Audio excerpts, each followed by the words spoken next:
आपका स्वागत है हमारे YouTube चैनल पर, जहां हम स्कूल और अन्य छात्रों के लिए परीक्षा पैटर्न और उससे संबंधित जानकारी साझा करते हैं।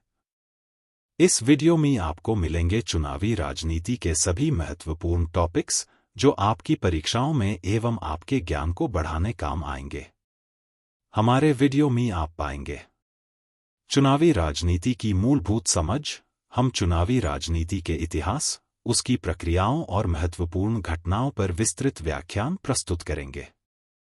परीक्षा में पूछे जाने वाले महत्वपूर्ण प्रश्नों और उनके उत्तरों पर भी हम चर्चा करेंगे। तो आइए स्टार्ट करते हैं आज का टॉपिक, चुनावी राजनीति। चुनावी राजनीति पर चर्चा करना हमारे लोकतंत्र की एक महत्वपूर्ण प्रक्रिया है। चुनावी राजनीति का अर्थ है उन सभी गतिविधियों और रणनीतियों का समुच्चय जो राजनीतिक दल और उम्मीदवार चुनाव जीतने के लिए अपनाते हैं। चुनावी राजनीति में सबसे पहले उम्मीदवारों का चयन होता है। राजनीतिक दल अपने उम्मीदवारों को विभिन्न मानदंडों के आधार पर चुनते हैं, जिसमें उनकी लोकप्रियता, जनता के बीच उनकी छवि और उनके पिछले कार्यकाल की उपलब्धियां शामिल होती हैं। इसके बाद उम्मीदवार और उनके समर्थक प्रचार अभियान शुरू करते हैं। प्रचार अभियान में रैलियां, जनसभाएं, रोड शो और घर घर जाकर प्रचार शामिल होते हैं। इसके साथ ही सोशल मीडिया और डिजिटल प्लेटफॉर्म का उपयोग भी तेजी से बढ़ा है। विज्ञापन, पोस्टर और बैनर के माध्यम से भी जनता को आकर्षित करने का प्रयास किया जाता है। चुनावी वादे और घोषणापत्र भी चुनावी राजनीति का एक महत्वपूर्ण हिस्सा होते हैं। राजनीतिक दल अपनी नीतियों और योजनाओं को जनता के सामने रखते हैं और उन्हें अपने पक्ष में वोट देने के लिए प्रेरित करते हैं। इसमें विकास कार्य, सामाजिक न्याय, रोजगार और शिक्षा जैसे मुद्दों पर जोर दिया जाता है। चुनाव के दौरान मतदान एक महत्वपूर्ण प्रक्रिया है। मतदान के दिन जनता अपने मताधिकार का प्रयोग करती है और अपने पसंदीदा उम्मीदवार को वोट देती है। इसके बाद मतगणना की जाती है और परिणाम घोषित होते हैं। चुनावी राजनीति के परिणामस्वरूप ही नई सरकार का गठन होता है। यह प्रक्रिया न केवल हमारे देश की लोकतांत्रिक व्यवस्था को मजबूत बनाती है, बल्कि नागरिकों को अपने प्रतिनिधियों को चुनने का अधिकार भी देती है। चुनावी राजनीति के माध्यम से जनता की आवाज और उनकी आकांक्षाएं सरकार तक पहुंचती हैं और देश के विकास में महत्वपूर्ण भूमिका निभाती हैं। हमें चुनावों की आवश्यकता क्यों है? किसी भी लोकतंत्र में चुनाव नियमित रूप से होते रहते हैं। दुनिया में 100 से ज्यादा देश हैं जहां जनप्रतिनिधियों को चुनने के लिए चुनाव होते हैं। जिस व्यवस्था के जरिए लोग नियमित अंतराल पर अपने प्रतिनिधियों को चुन सकते हैं और उन्हें बदल सकते हैं, उसे चुनाव कहते हैं। चुनाव में मतदाता कई विकल्प चुनते हैं। वे चुन सकते हैं कि उनके लिए कानून कौन बनाएगा। वे चुन सकते हैं कि सरकार कौन बनाएगा और प्रमुख निर्णय कौन लेगा। वे उस पार्टी को चुन सकते हैं जिसकी नीतियां सरकार और कानून निर्माण को निर्देशित करेंगी। चुनाव को लोकतांत्रिक क्या बनाता है? लोकतांत्रिक चुनाव की न्यूनतम शर्तों में निम्नलिखित बिंदु शामिल हैं। प्रत्येक व्यक्ति को अपना प्रतिनिधि चुनने का अधिकार होना चाहिए। पार्टियों और उम्मीदवारों को चुनाव लड़ने की स्वतंत्रता होनी चाहिए और मतदाताओं को वास्तविक विकल्प उपलब्ध कराने चाहिए। हर कुछ वर्षों के बाद नियमित रूप से चुनाव आयोजित किए जाने चाहिए। जनता द्वारा पसंद किए गए उम्मीदवार को निर्वाचित होना चाहिए। चुनाव स्वतंत्र एवं निष्पक्ष तरीके से आयोजित किए जाने चाहिए, जहां लोग अपनी इच्छानुसार चुनाव कर सकें। क्या राजनीतिक प्रतिस्पर्धा अच्छी बात है? चुनाव पूरी तरह से राजनीतिक प्रतिस्पर्धा के बारे में है। यह प्रतिस्पर्धा कई तरह के रूप लेती है। निर्वाचन क्षेत्र स्तर पर यह कई उम्मीदवारों के बीच प्रतिस्पर्धा का रूप ले लेती है। यहाँ कुछ कारण दिए गए हैं जो राजनीतिक प्रतिस्पर्धा को लोगों के लिए अच्छा मानते हैं। नियमित चुनावी प्रतिस्पर्धा राजनीतिक दलों और नेताओं को प्रोत्साहन प्रदान करती है। राजनीतिक दलों को पता है कि अगर वे ऐसे मुद्दे उठाएंगे जिन्हें जनता उठाना चाहती है, तो अगले चुनाव में उनकी लोकप्रियता और जीत की संभावना बढ़ जाएगी। इसके विपरीत, अगर वे अपने काम से मतदाताओं को संतुष्ट करने में विफल रहे तो वे दोबारा जीत नहीं पाएंगे। यदि कोई राजनीतिक दल केवल सत्ता में बने रहने की इच्छा से प्रेरित है, तो इसके बावजूद उसे जनता की सेवा करने के लिए मजबूर होना पड़ेगा। हमारी चुनाव प्रणाली क्या है? भारत में लोकसभा और विधानसभा के लिए हर 5 साल बाद नियमित रूप से चुनाव होते हैं। 5 साल के बाद सभी निर्वाचित प्रतिनिधियों का कार्यकाल समाप्त हो जाता है। सभी निर्वाचन क्षेत्रों में एक ही समय में या तो एक ही दिन या कुछ दिनों के भीतर होने वाले चुनावों को आम चुनाव कहा जाता है। कभी कभी किसी सदस्य की मृत्यु या त्यागपत्र के कारण हुई रिक्ति को भरने के लिए केवल एक निर्वाचन क्षेत्र के लिए चुनाव कराए जाते हैं। इसे उपचुनाव कहा जाता है। निर्वाचन क्षेत्र। भारत को चुनावों के उद्देश्य से अलग अलग क्षेत्रों में बांटा गया है। इन क्षेत्रों को निर्वाचन क्षेत्र कहा जाता है। एक क्षेत्र में रहने वाले मतदाता एक प्रतिनिधि का चुनाव करते हैं। लोकसभा चुनावों के लिए भारत को 543 निर्वाचन क्षेत्रों में बांटा गया है। प्रत्येक निर्वाचन क्षेत्र से चुने गए प्रतिनिधि को संसद सदस्य या एमपी कहा जाता है। प्रत्येक राज्य को एक निश्चित संख्या में विधानसभा क्षेत्रों में विभाजित किया जाता है। इस मामले में निर्वाचित प्रतिनिधि को विधानसभा का सदस्य या एमएलए कहा जाता है। प्रत्येक संसदीय निर्वाचन क्षेत्र में कई विधानसभा क्षेत्र होते हैं। यही सिद्धांत पंचायत और नगर पालिका चुनावों पर भी लागू होता है। प्रत्येक गांव या शहर को कई वार्ड में विभाजित किया जाता है, जो निर्वाचन क्षेत्रों की तरह होते हैं। प्रत्येक वार्ड गांव या शहरी स्थानीय निकाय के एक सदस्य का चुनाव करता है। कभी कभी इन निर्वाचन क्षेत्रों को सीटों के रूप में गिना जाता है, क्योंकि प्रत्येक निर्वाचन क्षेत्र विधानसभा में एक सीट का प्रतिनिधित्व करता है। आरक्षित निर्वाचन क्षेत्र। कुछ निर्वाचन क्षेत्र अनुसूचित जाति (एससी) और अनुसूचित जनजाति (एसटी) के लोगों के लिए आरक्षित हैं। लोकसभा में 84 सीटें एससी और 47 सीटें एसटी के लिए आरक्षित हैं। अनुसूचित जाति के लिए आरक्षित निर्वाचन क्षेत्र में केवल अनुसूचित जाति से संबंधित व्यक्ति ही चुनाव लड़ सकता है। केवल अनुसूचित जनजाति के लोग ही अनुसूचित जनजाति के लिए आरक्षित निर्वाचन क्षेत्र से चुनाव लड़ सकते हैं। कई राज्यों में ग्रामीण, पंचायत और शहरी, नगर पालिका और निगम, स्थानीय निकायों में सीटें अब अन्य पिछड़ा वर्ग, ओबीसी और महिला उम्मीदवारों के लिए भी आरक्षित हैं। मतदाता सूची। लोकतांत्रिक चुनाव में मतदान के पात्र लोगों की सूची चुनाव से बहुत पहले ही तैयार कर ली जाती है और सभी को दे दी जाती है, जिसे आधिकारिक तौर पर निर्वाचक नामावली कहा जाता है और आम तौर पर इसे मतदाता सूची के नाम से जाना जाता है। सभी पात्र मतदाताओं के नाम मतदाता सूची में डलवाना सरकार की जिम्मेदारी है। मतदाताओं को मतदान के लिए जाते समय चुनाव फोटो पहचान पत्र (ईपीआईसी) साथ ले जाना अनिवार्य है, ताकि कोई भी व्यक्ति किसी दूसरे को वोट न दे सके।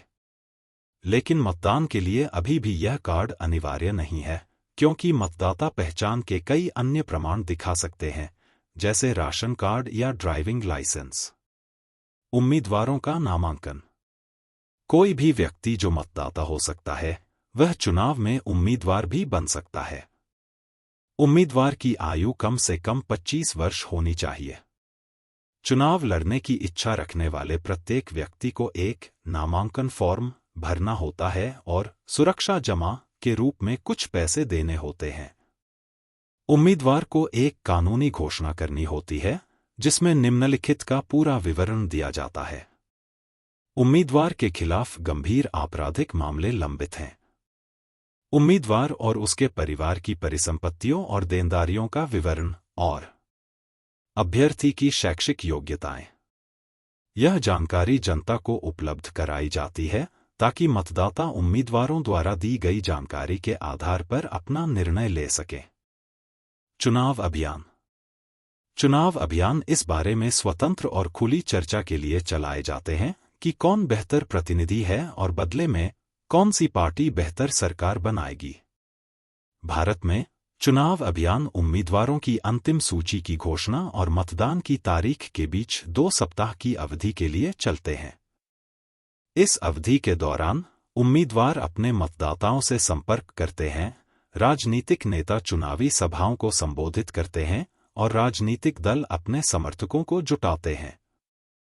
विभिन्न चुनावों में विभिन्न राजनीतिक दलों द्वारा दिए गए कुछ सफल नारे। लोकतंत्र बचाओ, जोतने वाले को भूमि, तेलुगु लोगों के आत्मसम्मान की रक्षा करें।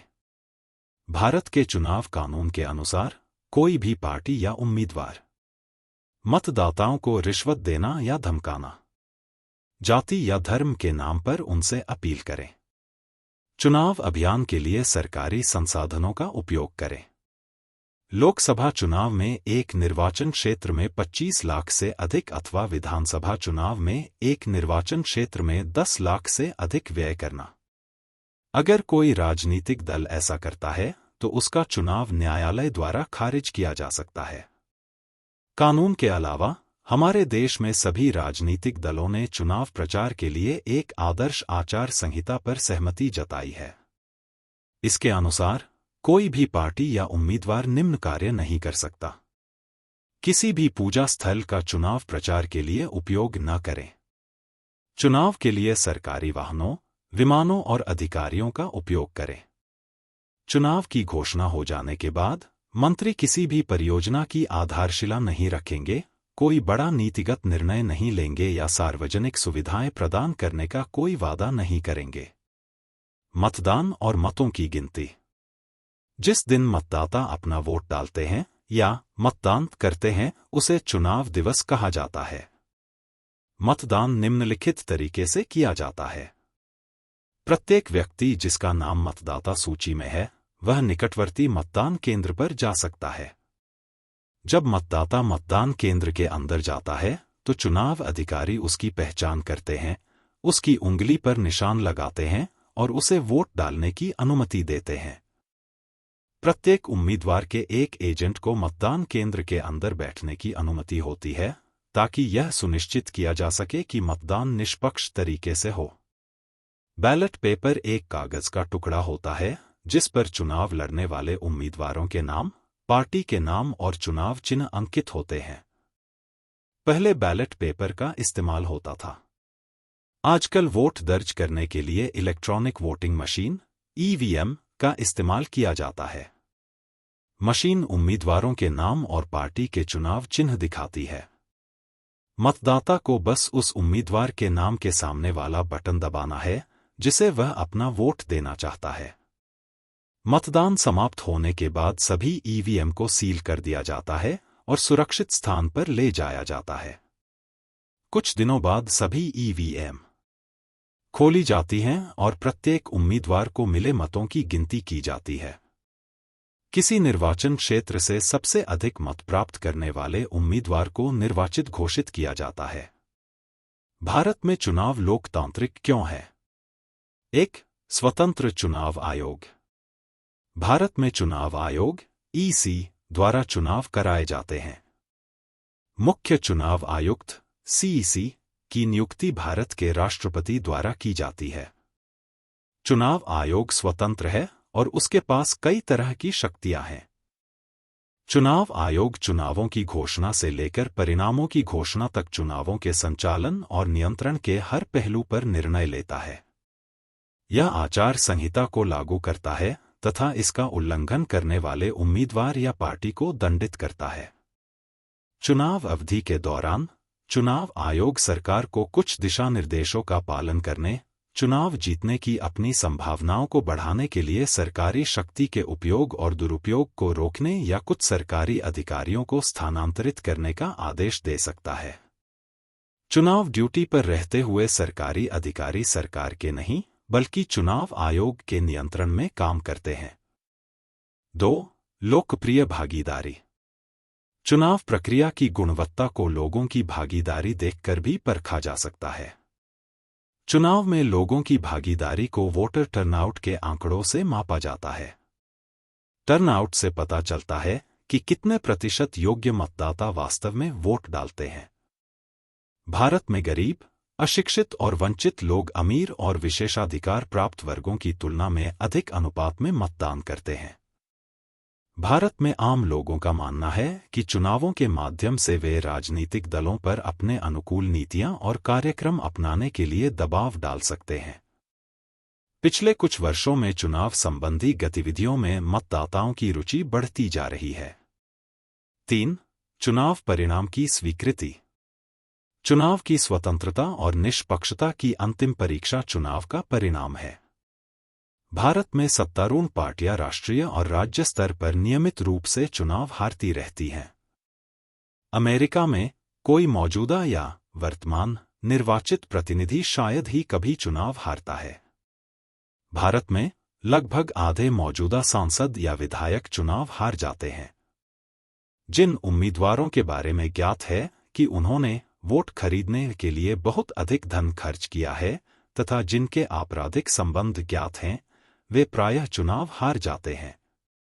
बहुत कम विवादित चुनावों को छोड़कर चुनावी नतीजों को आमतौर पर पराजित पार्टी द्वारा जनता के फैसले के रूप में स्वीकार कर लिया जाता है। स्वतंत्र एवं निष्पक्ष चुनाव की चुनौतियां।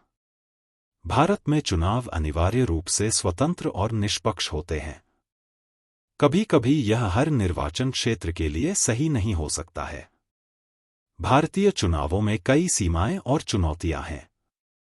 इनमें शामिल हैं बहुत अधिक धन वाले उम्मीदवार और पार्टियां छोटी पार्टियों पर बड़ा और अनुचित लाभ उठाती हैं।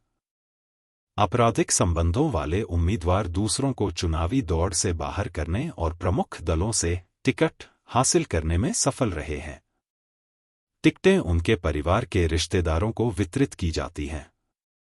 चुनावों में आम नागरिकों के लिए बहुत कम विकल्प उपलब्ध होते हैं, क्योंकि प्रमुख पार्टियां नीतियों और व्यवहार दोनों में एक दूसरे से काफी मिलती-जुलती होती हैं। बड़ी पार्टियों की तुलना में छोटी पार्टियों और स्वतंत्र उम्मीदवारों को भारी नुकसान उठाना पड़ता है। चुनावी राजनीति से जुड़े जो भी जानकारी थी वो हमने इस वीडियो में बता दिया है। अब चलिए हम चर्चा करते हैं कुछ महत्वपूर्ण प्रश्नों पर। प्रश्न 1, चुनाव कराने के कारणों के बारे में निम्नलिखित में से कौन सा कथन गलत है? ए, चुनाव लोगों को सरकार के प्रदर्शन का आकलन करने का अवसर प्रदान करते हैं। बी, चुनाव में लोग अपनी पसंद का प्रतिनिधि चुनते हैं। सी, चुनाव लोगों को न्यायपालिका के प्रदर्शन का मूल्यांकन करने का अवसर प्रदान करते हैं। डी, लोग बता सकते हैं कि उन्हें कौन सी नीतियां पसंद हैं। उत्तर विकल्प सी, चुनाव लोगों को न्यायपालिका के प्रदर्शन का मूल्यांकन करने में सक्षम बनाते हैं।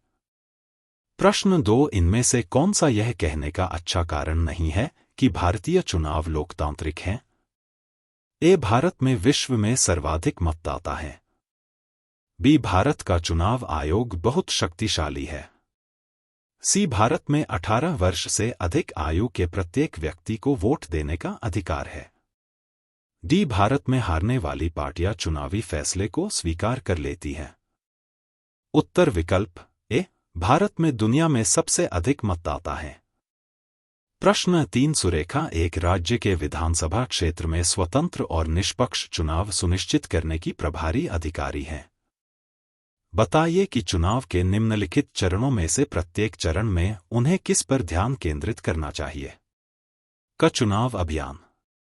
उत्तर, सुरेखा को विभिन्न कर्तव्यों पर ध्यान देने की आवश्यकता है, जैसे कि यह सुनिश्चित करना कि उम्मीदवार मतदाताओं को रिश्वत न दें या उन्हें धमकाएं नहीं, उम्मीदवार द्वारा व्यय के मामले में अधिक धनराशि का उल्लंघन न किया जाए, उम्मीदवार धर्म या जाति के आधार पर वोट की अपील न करें, वे प्रचार के लिए पूजा स्थल का उपयोग न करें या किसी सरकारी संसाधन का उपयोग न करें।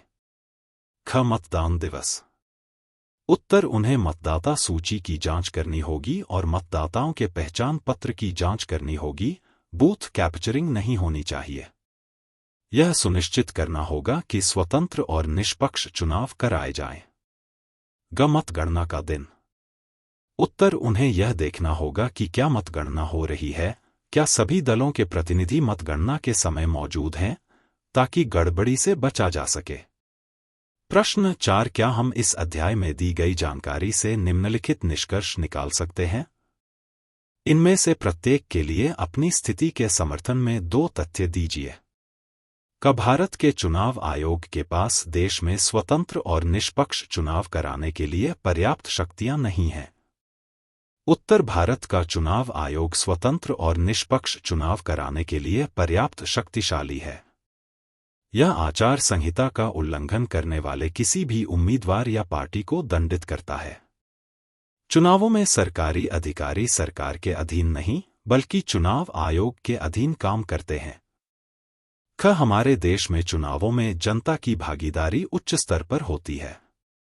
उत्तर, चुनावों में जनता की भागीदारी उच्च स्तर पर है। पिछले कुछ वर्षों में मतदाताओं की संख्या में उल्लेखनीय वृद्धि हुई है। पिछले वर्षों में चुनाव से संबंधित गतिविधियों में लोगों की भागीदारी काफी बढ़ गई है। ग, सत्ताधारी पार्टी के लिए चुनाव जीतना बहुत आसान है।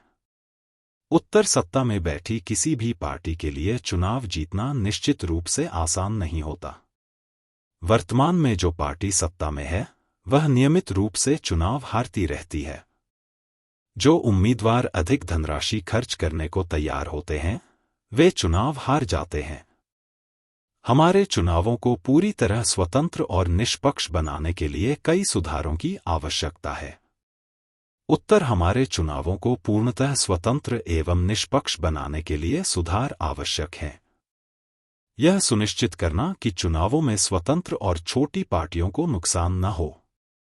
यह सुनिश्चित करना कि आपराधिक रिकॉर्ड वाले उम्मीदवार चुनाव में भाग न लें। प्रश्न 5, चिन्नप्पा को दहेज के लिए अपनी पत्नी को प्रताड़ित करने का दोषी पाया गया। सतबीर को छुआछूत का दोषी पाया गया। अदालत ने दोनों को चुनाव लड़ने की अनुमति नहीं दी। क्या यह निर्णय लोकतांत्रिक चुनाव के सिद्धांतों के विरुद्ध है? उत्तर, न्यायालय द्वारा किसी अपराध के लिए दोषी ठहराए गए व्यक्ति को समाज का हिस्सा बनने का कोई अधिकार नहीं है, इसलिए उन्हें चुनाव में भाग लेने का कोई अधिकार नहीं है। नहीं, यह निर्णय लोकतांत्रिक चुनाव के सिद्धांतों के विरुद्ध नहीं जाएगा। प्रश्न 6, यहाँ दुनिया के अलग अलग हिस्सों से चुनावी गड़बड़ियों की कुछ रिपोर्ट दी गई है। क्या ये देश अपने चुनावों में सुधार के लिए भारत से कुछ सीख सकते हैं? आप प्रत्येक मामले में क्या सुझाव देंगे? नाइजीरिया में एक चुनाव के दौरान वोटों की गिनती करने वाले अधिकारी ने जानबूझकर एक उम्मीदवार के वोट बढ़ा दिए और उसे निर्वाचित घोषित कर दिया। बाद में अदालत को पता चला कि एक उम्मीदवार के लिए डाले गए 5 लाख से ज्यादा वोट दूसरे उम्मीदवार के पक्ष में गिने गए थे। उत्तर, यहाँ प्रत्येक उम्मीदवार के प्रतिनिधि को उपस्थित रहना चाहिए ताकि यह सुनिश्चित किया जा सके कि मतों की गिनती निष्पक्ष तरीके से हो। ख, फिजी में चुनाव से ठीक पहले एक पर्चा बांटा गया जिसमें मतदाताओं को चेतावनी दी गई कि पूर्व प्रधानमंत्री महेंद्र चौधरी को वोट देने से खून खराबा हो जाएगा। यह भारतीय मूल के मतदाताओं के लिए एक धमकी थी। उत्तर, चुनाव आयोग को मामले की जांच बैठानी चाहिए और ऐसे पर्चे बांटने वाले उम्मीदवार या पार्टी को प्रतिबंधित करना चाहिए। सी, अमेरिका में प्रत्येक राज्य में मतदान की अपनी पद्धति, मतगणना की अपनी प्रक्रिया और चुनाव कराने के लिए अपने स्वयं के प्राधिकार हैं। फ्लोरिडा राज्य के अधिकारियों ने 2000 के राष्ट्रपति चुनावों में श्री बुश के पक्ष में कई विवादास्पद निर्णय लिए, लेकिन कोई भी उन निर्णयों को बदल नहीं सका। उत्तर, केवल एक ही चुनाव आयोग होना चाहिए जो राजनीतिक दबाव से मुक्त हो और उसे देश में किसी भी प्रकार के चुनाव कराने की जिम्मेदारी होनी चाहिए। प्रश्न 7, यहाँ भारतीय चुनावों में गड़बड़ियों की कुछ रिपोर्ट दी गई है। प्रत्येक मामले में समस्या क्या है, इसकी पहचान करें। स्थिति को सुधारने के लिए क्या किया जाना चाहिए? क, चुनाव की घोषणा के बाद मंत्री ने बंद चीनी मिल को पुनः खोलने के लिए वित्तीय सहायता देने का वादा किया। उत्तर, चुनाव की घोषणा के बाद आचार संहिता के अनुसार नीतिगत निर्णय घोषित करना अवैध है।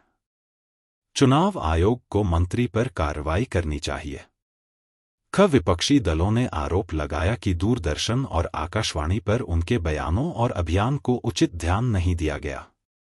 उत्तर चुनाव आयोग को यह सुनिश्चित करना चाहिए कि सभी राजनीतिक दलों को दूरदर्शन और आकाशवाणी पर आने का समान अवसर मिले। चुनाव आयोग इस मीडिया के दुरुपयोग के खिलाफ कार्रवाई सुनिश्चित करता है। गत चुनाव आयोग की जांच से पता चला कि एक राज्य की मतदाता सूची में 20 लाख फर्जी मतदाताओं के नाम हैं। उत्तर फर्जी मतदाताओं की मौजूदगी का मतलब है कि मतदाता सूची तैयार करने वाले अधिकारियों ने पहले से ही चुनाव की योजना बना ली थी। चुनाव आयोग को नई मतदाता सूची तैयार करने की निगरानी करनी चाहिए। एक राजनीतिक दल के गुंडे बंदूकों के साथ घूम रहे थे, अन्य राजनीतिक दलों के समर्थकों को मतदाताओं से मिलने से रोक रहे थे और अन्य दलों की बैठकों पर हमला कर रहे थे। उत्तर गुंडों का इस्तेमाल करके राजनीतिक दल अपने प्रतिद्वंद्वियों को आतंकित करने की कोशिश कर रहा है। चुनाव आयोग को गुंडों की गिरफ्तारी का आदेश देना चाहिए और पार्टी को चुनाव से बाहर करना चाहिए। प्रश्न 8। जब यह अध्याय पढ़ाया जा रहा था तब रमेश कक्षा में नहीं था। वह अगले दिन आया और उसने अपने पिता से जो सुना था उसे दोहराया। क्या आप रमेश को बता सकते हैं कि इन कथनों में क्या गलत है? महिलाएं हमेशा पुरुषों के कहने पर ही वोट करती हैं। तो फिर उन्हें वोट देने का अधिकार देने का क्या मतलब है? उत्तर यह कथन गलत है क्योंकि गुप्त मतदान की नीति यह सुनिश्चित करती है कि कोई भी व्यक्ति जिसे चाहे उसे वोट दे सकता है। महिलाएं अपने निर्णय लेने और अपनी पसंद के उम्मीदवार का चयन करने में पूरी तरह सक्षम हैं। दलीय राजनीति समाज में तनाव पैदा करती है। चुनाव आम सहमति से तय होने चाहिए, प्रतिस्पर्धा से नहीं। उत्तर प्रतिस्पर्धा राजनीतिक उम्मीदवारों के लिए बाधा और प्रेरक दोनों का काम कर सकती है। चुनाव हारने का जोखिम और डर तथा चुनाव जीतने की प्रेरणा लोगों के पक्ष में काम करती है। केवल स्नातकों को ही चुनाव में उम्मीदवार बनने की अनुमति दी जानी चाहिए। उत्तर लोगों की जरूरतों को समझने के लिए शैक्षणिक योग्यता जरूरी नहीं है, इसलिए राजनेताओं को स्नातक की डिग्री लेने की जरूरत नहीं है। यदि आपको यह वीडियो पसंद आई हो तो हमारे चैनल को अपने दोस्तों के साथ शेयर करें, सब्सक्राइब करें और बेल आइकन बटन को दबाएं ताकि आपको हमारे हर नए वीडियो की नोटिफिकेशन मिल सके। हमारे साथ जुड़े और चुनावी राजनीति की तैयारी को आसान और मजेदार बनाएं। धन्यवाद। चलिए तो मिलते हैं नेक्स्ट वीडियो में न्यू टॉपिक के साथ।